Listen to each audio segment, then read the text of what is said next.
Trupat e 16 viktimave të tjera të një zjarri në një klub në resortin zviceran të skive Crans Montana janë identifikuar nga policia. Viktima më e re është një vajzë zviceriane 14 vjeç, ndërsa 9 të tjerë ishin 18 vjeç.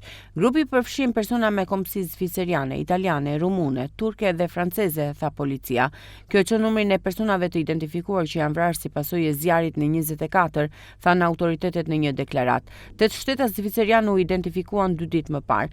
Një hetim penal ndaj personave që drejtonin mbarjen Le Constellation është duke u zhvilluar, ndërsa familjet e viktimave po presin me mundim për informacion në lidhje me të dashurit e tyre që ende konsiderohen të zhdukur. Policia tha se nuk do të publikojnë detaje të mëtejshme rreth viktimave që kishin identifikuar nga respekti për të afërmit e tyre.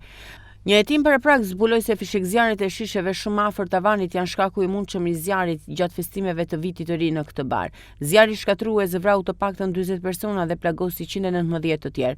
Shumë nga të vdekurit dhe të zhdukurit janë adoleshent. Le Constellation ishte një vend i njohur i popularizuar me një grup të rinj në qytetin turistik të skive, ku mosha e lejuar për të pirë alkool është 16 vjeç. 8 personat e identifikuar dhe të kthyer te familjet e tyre ishin të gjithë të moshës midis 16 dhe 24, thanë autoritetet zviceriane. 2 ditë më parë ambasadori italian në Zvicër, Gian Lorenzo Cornado, tha se procesi i identifikimit ishte i ngadalt për shkak të ashpërsisë së djegjeve që i kishin pësuar shumë viktima. Çifti francez që zotron barin, të identifikuar nga media si Jack West dhe Jessica Moretti, dyshohet për vrasje nga pakujdesia, lëndime trupore nga pakujdesia dhe zjarrvënie nga pakujdesia, të zyre e prokurorëve për rajonin Valais.